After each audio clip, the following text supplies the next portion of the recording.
ಜೈ ಹಿಂದ್. ಸೈನಿಕ ಅಂತಂದರೆ ವಿಶ್ವಾಸ, ತ್ಯಾಗಮಯಿ, ನಮ್ಮನ್ನು ಕಾಯುತ್ತಿರುವಂಥ ದೇವರು ಅಂತ ಹೇಳ್ತೀವಿ. ಇಷ್ಟೊಂದು ಜನಸಂಖ್ಯೆಯಲ್ಲಿ ಏನಕ್ಕೆ ಒಗ್ಗಟ್ಟಾಗಿದೆ, ಏನಕ್ಕೆ ಇಷ್ಟೊಂದು ಜೈಕಾರಗಳು ನಡೀತಾ ಇದೆ ಅಂತ ಹೇಳೋದಾದರೆ, ಹೀಗೆ ತಾನೇ ಪೂಂಚ್ ಏರಿಯಾದಲ್ಲಿ ಹುತಾತ್ಮರಾದಂಥ 5 ಸೈನಿಕರ ಜೊತೆಗೆ ಕೆಲವರು ಗಾಯಾಳುಗಳಾಗಿದ್ದರು, ಅಂಥವ್ರಲ್ಲೂ ಕೂಡ ಕೆಲವರು ಹುತಾತ್ಮರಾಗಿದ್ದಾರೆ. ಕೊಡಗಿನ ವೀರ ದಿವೀನ್ ಅವರು ತನ್ನ ಪ್ರಾಣವನ್ನು ಸಮರ್ಪಣೆ ಮಾಡುವಂಥ ಪರಿಸ್ಥಿತಿ ಬಂತು. ಇವ್ರ ಬಗ್ಗೆ ಹೇಳಬೇಕು ಅಂದರೆ, ಈಗ ತಾನೇ ಅವರ ಎಂಗೇಜ್ಮೆಂಟ್ ಆಗಿತ್ತು, ಮದುವೆ ಮುಂದಿನ ತಿಂಗಳು ಫೆಬ್ರವರಿನಲ್ಲಿ ಆಗ್ತಾ ಇತ್ತು ಅಂತ ವೀರ ಸೈನಿಕ ತನ್ನ ಪ್ರಾಣ ತ್ಯಾಗ ಮಾಡುವಂಥ ಪರಿಸ್ಥಿತಿ ಬಂತು. ಮೈಸೂರಿನ ಹಿನ್ಕಲ್ ಫ್ಲೈಓವರ್ ಕೆಳಗಡೆ ಸಹಸ್ರಾರು ಮಾಜಿ ಸೈನಿಕರು, ಅವರ ಕುಟುಂಬಸ್ಥರು ಮತ್ತು ಸಾರ್ವಜನಿಕರು ಕೂಡ ಇದ್ದರು. ಸ್ನೇಹಿತರಿಗೆ ಬರ್ತಿದ್ದಿಲ್ಲ ವೆಹಿಕಲ್, ಇದು ಸೈನಿಕರ ಒಂದು ಜಿಪ್ಸಿ. ಹುತಾತ್ಮ ಸೈನಿಕರ ಆಂಬುಲೆನ್ಸಲ್ಲಿ ಬರ್ತಾರಂಥ ಒಂದು ಪಾರ್ಥಿವ ಶರೀರವನ್ನು ತಗೊಂಡು ಬರ್ತಾರಂಥದ್ದು, ಎಸ್ಕೋರ್ಟ್ ಮಾಡ್ತಾ ಇರ್ತಾರಂಥದ್ದು. ಈ ಒಂದು ಫ್ಲೈಓವರ್ ಕೆಳಗಡೆ ಇಷ್ಟೊಂದು ಜನಸಂಖ್ಯೆ ಸೇರಿದೆಯಲ್ಲ, ಸುಮಾರು 2.5 ರಿಂದ 3 ಗಂಟೆಗಳ ಕಾಲ ಕಾಯ್ತಾ ಇದ್ರು. ಮೊದಲು ತಿಳಿಸಲಾಗಿತ್ತು 7:00 ಪಾರ್ಥಿವ ಶರೀರ ಬರುತ್ತೆ ಅಂತೇಳಿ. ಅದಕ್ಕೋಸ್ಕರ ಎಲ್ಲ ಮಾಜಿ ಸೈನಿಕರು, ಮಾಜಿ ಜೊತೆಗೆ ಅವರ ಕುಟುಂಬಸ್ಥರು ಮತ್ತು ಪಬ್ಲಿಕ್ ಕೂಡ, ಸೇನಾಭಿಮಾನಿಗಳು ಸೇರಿಕೊಂಡಿದ್ರು. ಇಲ್ಲಿ ನೋಡ್ತಾ ಇದ್ರಲ್ಲ ಅವರ ಪಾರ್ಥಿವ ಶರೀರ, ನೋಡ್ತಾ ಇದ್ರೆ ಬಹಳ ದುಃಖ ಆಗ್ತದೆ. ಕೇವಲ 28 ವಯಸ್ಸಿನಲ್ಲೇ ತನ್ನ ಜೀವನ ಕಳ್ಕೊಂಡಿದ್ದಾರೆ. ಇಲ್ಲಿ ನೋಡ್ತಾ ಇದ್ರಲ್ಲ ಸಹಸ್ರಾರು ಜನಗಳು ಮುಗ್ಗಿ ನುಗ್ತಾರಂಥದ್ದು, ಆ ಒಂದು ಪಾರ್ಥಿವ ಶರೀರವನ್ನು ಸೆಲ್ಯೂಟ್ ಮಾಡಿ ಮುಟ್ಟುವ ಪ್ರಯತ್ನ ಮಾಡ್ತಾ ಇರೋಂಥದ್ದು. ಇಷ್ಟೊಂದು ಜನಸಂಖ್ಯೆ ಮಧ್ಯೆ ಅವ್ರನ್ನ ನೋಡೋದೇ ಬಹಳ ಕಷ್ಟ ಆಗ್ತಾ ಇತ್ತು. ಇಲ್ಲಿ ಸೇರಿರುವಂಥ ಮಾಜಿ ಸೈನಿಕರು, ಕುಟುಂಬಸ್ಥರು, ಸೆರೆಮನೆಗಳ ಜೊತೆಗೆ ನಮ್ಮ ಸೈನಿಕ ಕಡಿಮೆ ಮೈಸೂರು, ನಮ್ಮ ಸೈನಿಕರ ಮೈಸೂರಿನ ಎಲ್ಲ ಅಭ್ಯರ್ಥಿಗಳು ಕೂಡ ಈ ಒಂದು ಪುಣ್ಯ ಕೆಲಸಕ್ಕೆ ಕೈ ಜೋಡಿಸಲಾಗಿತ್ತು. ಈ ಪುಣ್ಯ ಕೆಲಸದಲ್ಲಿ ಇಷ್ಟೊಂದು ಕ್ರೌಡ್ನ ಮೇಂಟೈನ್ ಮಾಡೋದು ಭಾಳ ಕಷ್ಟ ಆಗ್ತಿತ್ತು. ನೋಡ್ತಾ ಇದ್ರಲ್ಲ ಇಲ್ಲಿ ನಮ್ಮ ಅಭ್ಯರ್ಥಿಗಳು ಒಂದು ಶೋಲ್ಡರ್ ಶೀಲ್ಡ್ ಲಾಕ್ ಅಂತೇಳಿ ಪ್ಲ್ಯಾನ್ ಮಾಡಿ ಅಲ್ಲಿ ಜನಗಳನ್ನ ಕಂಟ್ರೋಲ್ ಮಾಡುವಂಥ ಒಂದು ವ್ಯವಸ್ಥೆ ಮಾಡಲಾಗಿತ್ತು.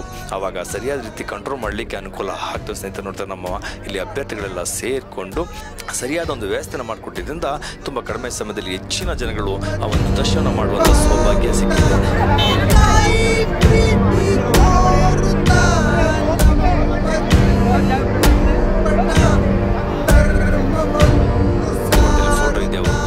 ಫೋಟೋನು ಕೂಡ ಬಹುಪಣ ಶ್ರದ್ಧಾಂಜಲಿ ಅಂತೇಳಿ ಯಾಕಾಗಿದೆ. ಆ್ಯಂಬುಲೆನ್ಸ್ನಲ್ಲಿ ಸುಮಾರು 2 ತಿಂಗಳ ಮುಂಚೆನೇ ಅವರು ಮರಣ ಹೊಂದಿದ್ದಾರೆ, ಆದರೆ ಅವ್ರನ್ನ ಸೇಫ್ ಆಗಿ ಇಲ್ಲಿಗೆ ತರುವಂಥ ಒಂದು ವ್ಯವಸ್ಥೆನ ಮಾಡಲಾಗಿದೆ.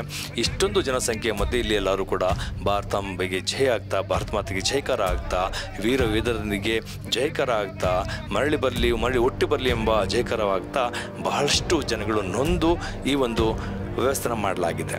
ಈ ಒಂದು ಪಾರ್ಥಿವ ಶರೀರ ಇಲ್ಲಿ ತಂದಿರುವಂಥ ಎಲ್ಲ ಸೈನಿಕರುಗಳು ನೋಡ್ತಿರಲ್ಲ, ಒಳಗಡೆ ಹಾಂಜುಟಿ ಇರುವಂಥ ಸೈನಿಕರುಗಳು ಜೊತೆಗೆ ಬಂದಿದ್ದಾರೆ, ಎಸ್ಕಾರ್ಟ್ ಮಾಡ್ಕೊತಾಗಿದೆ. ಎಲ್ಲ ಧ್ವಜವನ್ನು ಆ ಒಂದು ಪಾರ್ಥಿವ ಶರೀರದ ಮೇಲೆ ಹೊಸ್ತಾ ಇದ್ದಾರೆ. ನಾವು ಯಾವಾಗಲೂ ಹೇಳ್ತೀವಿ, ನಮ್ಮ ವಿಕ್ರಮ್ ಬಾತ್ರಾ ಅವ್ರನ್ನ ನೆನೆಸ್ಕೊಳ್ತೀವಿ. ಅಲ್ಲಿ ಕೂಡ ಧ್ವಜ ಅಂದ ತಕ್ಷಣವೇ ಅವರೊಂದು ಮಾತು ಹೇಳಿದರು ಸ್ನೇಹಿತರೆ, ಕಾರ್ಗಿಲ್ ಯುದ್ಧದಲ್ಲಿ ಅಕಸ್ಮಾತ್ ನಾನು ಈ ಯುದ್ಧದಲ್ಲಿ ನನಗೆ ಅವಕಾಶ ಸಿಕ್ಕಿದ್ರೆ ಒಂದು ಧ್ವಜವನ್ನು ಹಾರಿಸಿ ಬರ್ತೀನಿ ಅಥವಾ ಧ್ವಜನ ಹೊತ್ಕೊಂಡು ಬರ್ತೀನಿ ಅಂತ ಹೇಳ್ತಾ ಇದ್ರು. ಹೌದು ಸ್ನೇಹಿತರೆ, ಧ್ವಜನ ಹಾರಿಸಿ ಧ್ವಜನ ಹೊತ್ಕೊಂಡು ಬರುವಂಥ ಒಂದು ಪ್ರಯತ್ನ, ಪರಿಶ್ರಮ ಅವರಲ್ಲಿತ್ತು. ಅವ್ರ ತ್ಯಾಗ ಯಾವಾಗ ಕೂಡ ಮರೆಯೋಕ್ಕಾಗಲ್ಲ. ಯಾಕೆಂದರೆ ಪರಮವೀರ್ ಚಕ್ರ ಪಡೆದಿರುವಂಥ ಬತ್ರಾರವರ ಒಂದು ಮಾತನ್ನ ನಾವು ನೆನೆಸ್ಕೊಳ್ಬೇಕಾಗ್ತದೆ. ಪಾರ್ಥಿವ ಶರೀರ ಈ ಥರ ಇದೆ. ಎಲ್ಲರೂ ಹೂನ್ಹಾರ ಮತ್ತು ಅವರ ಜೈಕಾರ ಒಳಗಡೆ ಇರುವಂಥ ಹಲಿ ಸೈನಿಕರುಗಳು ಕೂಡ ಅಭಿನಯಿಸ್ತಿದ್ದಾರೆ.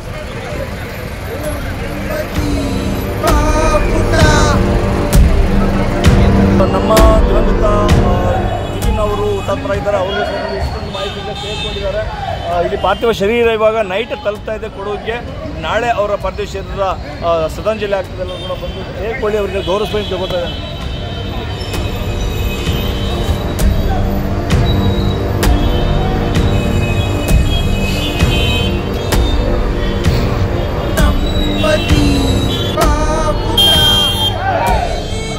ಪಾರ್ಥಿವ ಶರೀರ ಮೈಸೂರಿಂದ ಹೊರಡ್ತಾ ಇದೆ. ಮೈಸೂರು ಇನ್ಕಲ್ಲಿಂದ ಈ ಕೊಡಗು ಕಡೆ ಹೊರಡ್ತಾ ಇರೋಂಥದ್ದು, ಎಸ್ಕಾರ್ಟ್ ಜೊತೆಗೆ ಆಂಬುಲೆನ್ಸ್ ಹೊರಡ್ತಾ ಇರೋಂಥದ್ದು.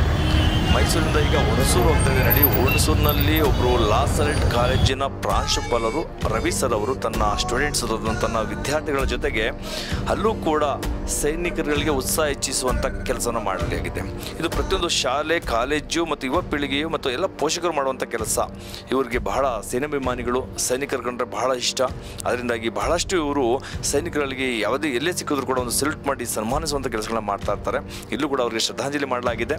ಸಹಸ್ರಾರು ಸೈನಿಕರ ಉಪಸ್ಥಿತಿಯಲ್ಲಿ ಇಷ್ಟೊಂದು ದೊಡ್ಡ ಮಟ್ಟದಲ್ಲಿ ಕಾರ್ಯಕ್ರಮ, ಈ ಶ್ರದ್ಧಾಂಜಲಿ ಕಾರ್ಯಕ್ರಮ ನಡೀತಾ ಇದೆ ಅಂತಂದರೆ ಅದಕ್ಕೆ ಒಂದೇ ಕಾರಣ, ಸೈನಿಕರ ಜಿಲ್ಲೆ ಅಂತಲೇ ಹೆಸರಾಗಿರುವಂಥ ಕೊಡಗಿನಲ್ಲಿ ಸೈನಿಕರ ಸಂಖ್ಯೆ ಏನು ಕಡಿಮೆ ಇಲ್ಲ. ಮೊದಲಿನಿಂದಲೂ ಕೂಡ ಹೆಸರಾಗಿರುವಂಥ field marshal Cariappa, general Thimayya, ಬಹಳಷ್ಟು ಸೈನಿಕರು ಅಲ್ಲಿದ್ದಾರೆ. ಇಲ್ಲಿ ಕೂಡ ಬಹಳಷ್ಟು ಜನಸಂಖ್ಯೆಯ ಮಧ್ಯೆ, ಸೇನಾಭಿಮಾನಿಗಳ ಮಧ್ಯೆ, ಸೈನಿಕರ ಮಧ್ಯೆ ಶ್ರದ್ಧಾಂಜಲಿಯನ್ನು ಮಾಡಲಾಗ್ತಾ ಇದೆ.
ಮತ್ತೋರ್ವ ಹುತಾತ್ಮ ಸೈನಿಕರಾಗಿರುವಂಥ ಅನೂಪ್ ಪೂಜಾರಿ, ಉಡುಪಿ ಜಿಲ್ಲೆಯವರು. ಇವರು ಕೂಡ ಹುತಾತ್ಮ ಆದ ನಂತರ ಅವರು ಕೂಡ ಶ್ರದ್ಧಾಂಜಲಿ ಸಲ್ಲಿಸುವಂಥ ಈ ಒಂದು ವಿಡಿಯೋನ ನೀವು ನೋಡ್ಬೋದು. ಇತ್ತೀಚಿನ ದಿನಗಳಲ್ಲಿ ಸೈನಿಕರಿಗೆ ಬಹಳಷ್ಟು ಗೌರವ ಹೆಚ್ಚು ಸಿಗ್ತಾ ಇದೆ, ಸಿಗಲೇಬೇಕು. ಯಾಕಂತಂದರೆ ಆ ಸೈನಿಕರ ಜೀವ ಒಂದ್ಸರಿ ಕಳ್ಕೊಂಡ್ಮೇಲೆ ಮತ್ತೆ ವಾಪಸ್ ಬರಲ್ಲ. ಅವರು ಯಾರಿಗೋಸ್ಕರ ತನ್ನ ಜೀವನ ತ್ಯಾಗ ಮಾಡ್ತಿದ್ದಾರೆ, ತಮ್ಮ ಕುಟುಂಬವನ್ನು ಯಾಕೆ ತೊರಿತಿದ್ದಾರೆ ಅಂತಂದರೆ ಅದು ತನಗೋಸ್ಕರ ಅಲ್ಲ, ತನ್ನವರಿಗೋಸ್ಕರ, ತನ್ನ ದೇಶಕ್ಕೋಸ್ಕರ, ತನ್ನ ದೇಶದ ಜನತೆಗೋಸ್ಕರ ಮಾಡ್ತಾರಂಥದ್ದು. ಇಂಥ ಸೈನಿಕರುಗಳಿಗೆ ನಾವು ಯಾವಾಗಲೂ ಚಿರುಣೆಯಾಗಿರಬೇಕು, ಇವರಿಗೆ ಯಾವಾಗಲೂ ಕೂಡ ಗೌರವಿಸಬೇಕು. ಹಾಲಿ ಸೈನಿಕರಾಗಿರಲಿ, ಮಾಯಿ ಸೈನಿಕರಾಗಿರಲಿ ಅಥವಾ ಹುತಾತ್ಮ ಸೈನಿಕರಾಗಿರಲಿ, ಯಾರೇ ಆಗಿದ್ರು ಕೂಡ ಅಂಥವರಿಗೆ ಒಂದು ಜೈಕಾರ ಆಗ್ತಾ, ಒಂದು ಸೆಲ್ಯೂಟ್ ಮಾಡಿ, ಒಂದು ಶೇಕ್ ಹ್ಯಾಂಡ್ ಮಾಡಿದ್ರೆ ಸಾಕು. ಅವ್ರಿಗೆ ಉತ್ಸಾಹ ಹೆಚ್ಚಿಸುವಂಥ ಕೆಲಸಗಳನ್ನ ಮಾಡಿದ್ರೆ ಸಾಕು. ಅವರು ತನ್ನ ಬಗ್ಗೆ ಚಿಂತೆ ಮಾಡೋದೇ ಇಲ್ಲ. ಯಾವಾಗಲೂ ಕೂಡ ನನ್ನ ದೇಶ, ನನ್ನ ಜನತೆ ಎಂಬ ಕಿಚ್ಚಿನಿಂದ ತನ್ನ ಕರ್ತವ್ಯನ ನಿಭಾಯಿಸ್ತಾರೆ. ಸ್ನೇಹಿತರೆ, ಅಜಿತ್ ಹನುಮಕ್ಕನವರು, ಇವರು ನಮ್ಮ ಭಾರತ ದೇಶದಲ್ಲಿ, ನಮ್ಮ ಕರ್ನಾಟಕದಲ್ಲಿ ವಿಶೇಷವಂಥ ವ್ಯಕ್ತಿ ಅಂತ ಹೇಳಲಿಕ್ಕೆ ಇಷ್ಟಪಡ್ತೀವಿ. ದೇಶಾಭಿಮಾನಿ, ಸೈನಾಭಿಮಾನಿ, ಸೈನಿಕರಂದರೆ ಬಹಳಷ್ಟು ಗೌರವ ಪ್ರೀತಿ ಇರುವಂಥ ವ್ಯಕ್ತಿ. ಯಾಕಪ್ಪ ಇವ್ರಿಗೆ ಅಷ್ಟೊಂದು ಸೈನಿಕರ ಬಗ್ಗೆ ಗೌರವ ಇದೆ ಅಂತಂದರೆ, ಇವರು ರಣರಂಗವನ್ನು ನೋಡಿ ಬಂದಂಥ ವ್ಯಕ್ತಿ. ಕೇವಲ ವಾಟ್ಸಪ್ ಅಥವಾ ನ್ಯೂಸ್ಗಳಲ್ಲಿ, ವಿಡಿಯೋಗಳಲ್ಲಿ, ಪೋಸ್ಟ್ಗಳಲ್ಲಿ ನೋಡ್ತೀವಿ, ಆದರೆ ಇವರು ರಣರಂಗವನ್ನೇ ನೋಡ್ಬಂದಂಥದ್ದು, ಸೈನಿಕರ ಸತ್ಯ ಘಟನೆ ನೋಡಿದಂಥದ್ದು, ಸೈನಿಕರ ಕೆಲವರು ಕೈಗಳನ್ನ ಕಳ್ಕೊಂಡಿರೋಂಥದ್ದನ್ನ, ದೇಹವನ್ನೇ ಕಳ್ಕೊಂಡಿರೋಂಥದ್ದು, ಜೀವನ ಕಳ್ಕೊಂಡಿರೋಂಥ ವ್ಯಕ್ತಿಗಳನ್ನ ನೈಜವಾಗಿ ನೋಡೋಂಥ ಈ ವ್ಯಕ್ತಿ ಸೈನಿಕರ ಬಗ್ಗೆ ಏನು ಹೇಳ್ತಾರೆ ಕೇಳಿ. ಇದನ್ನು, ಈ ಲಿಂಕನ್ನು ನಾನು ಡಿಸ್ಕ್ರಿಪ್ಷನ್ ಆಗಿರ್ತೀನಿ, ಆ ಪೂರ್ತಿ ವಿಡಿಯೋ ಕೂಡ ನೀವು ನೋಡ್ಬೋದು. ಗಟ್ಟಿಯಾದ ಜನ ನಿಂತ್ಕೊಂಡು ಗಡಿ ಕಾಯ್ತಿರ್ತಾರೆ ಅನ್ನೋ ಕಾರಣಕ್ಕೆ ಅದೆಲ್ಲ ಸಾಧ್ಯ ಆಗೋದು. ಅದಕ್ಕಾಗಿ ಇವರಿಗೊಂದು ಸನ್ಮಾನ.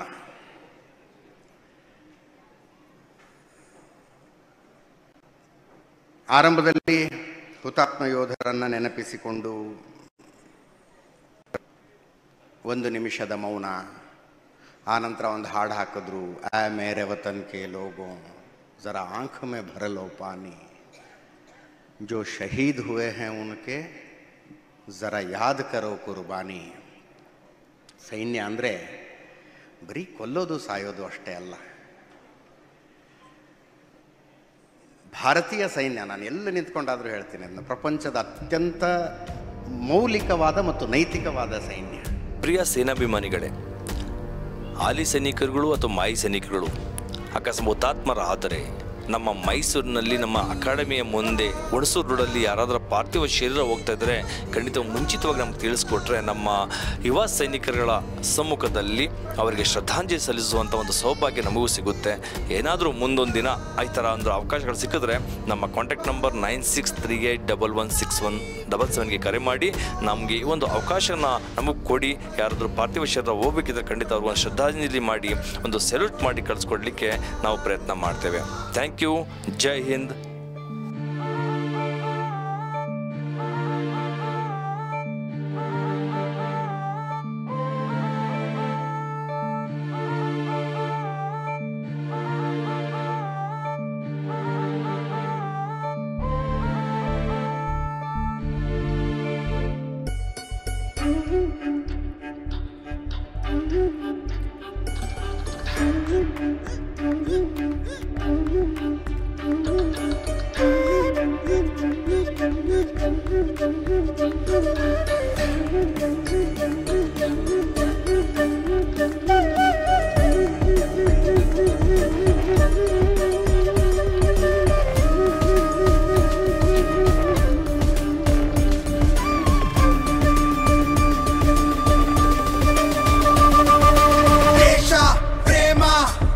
ಶಾಂತಿ ಕ್ರಾಂತಿ ಸ್ನೇಹ ಮಂತ್ರ ಇದುವೇ ನಮ್ಮ ದೃಢ ಸಂಕೇತ. ಬೆಂಕಿ ಗೂಡ ಕೆಣಕ ಬ್ಯಾಡ ಜ್ವಾಲ ಮುಗಿಯೇ ನಾವು ಸ್ನೇಹಕ್ಕೂ ಬದ್ಧ ಸಮರಕ್ಕೂ ಸಿದ್ಧ.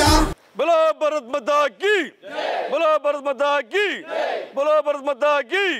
ಕನ್ನಡ ಮಾತೆಗೆ, ಕನ್ನಡ ಮಾತೆಗೆ, ಕನ್ನಡ ಮಾತೆಗೆ. ಜಯವೆನ್ನಿ ಜಯವೆನ್ನಿ ಮತ್ತೆ ಮತ್ತೆ ಜಯವೆನ್ನಿ ಮನ ತುಂಬಿ ಜಯವೆನ್ನಿ ಭಾರತಾಂಬೆಗೆ. ಜಯವೆನ್ನಿ ಜಯವೆನ್ನಿ ಮತ್ತೆ ಮತ್ತೆ ಜಯವೆನ್ನಿ ವಿಶ್ವವನ್ನೇ ಬೆಳಗಿಸುವ ಭಾರತಾಂಬೆಗೆ. ಗಂಧ ಜೀವಾದಾತು ಸತ್ಯ ಧರ್ಮದ ರೆಕ್ಕೆಯೋ ಸೈನ್ಯದ ಕಿಡಿಯು ಸಿಡಿಲಿನಂತೆ ಹತ್ತಿ ಪಡೆಯೋ ಬೇಟೆಯೋ ಯುದ್ಧಕ್ಕಾಗಿ ಸಿದ್ಧರಾಗಿ ಸಿಡಿಲ ಮರಿಗಳೇ ಹೆಜ್ಜೆ ಎರಡು ದಾರಿ ಹಲವು ವಿಶ್ವ ಗುಡಿಗಳೇ. ನಮ್ಮದಿ ಬಾವುಟ ನೀಲಿ ನವದಿ ಹಾರುತ ನಮ್ಮದಿ ಭೂಪಟ ತಾರೆಯಂತೆ ಮಿನುಗುತ್ತ ನಮ್ಮದಿ ಬಾವುಟ ತಾಯಿ ಪ್ರೀತಿ ತೋರುತ್ತ ನಮ್ಮದಿ ಭೂಪಟ ಧರ್ಮವನ್ನು ಸಾರುತ್ತ.